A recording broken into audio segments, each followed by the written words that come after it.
ჩვეულებრივი შაბათი დღეა ჩვენ სამეზობლოში.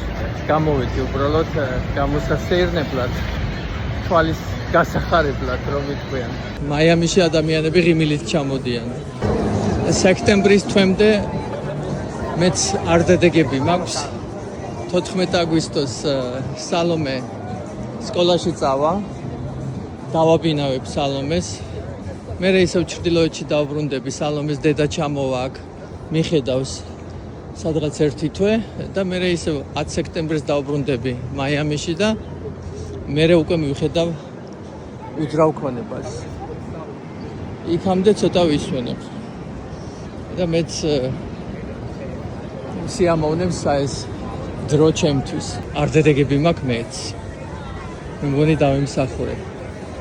შეიძლება ადამიანმა ამდენი ხნის განმავლობაში ერთხელ აიღოს პატარა დასვენება. სპორტული მანქანები უნდა იყოს ასეთი ფერის, ხო? ყურადღება უნდა მიიქციოს და მე მგონი ეს შავი რომ იყოს არ იქნება ისეთი ლამაზი. და ასეთი ყვირალა ფერები უფრო ლამაზია. და სად ნახავ სხვაგან ასეთ ფერებს? ალბათ დუბაიში. ამიტომაც არის რომ მაიამის და დუბაის ხშირად ერთმანეთს ადარებენ ადამიანები.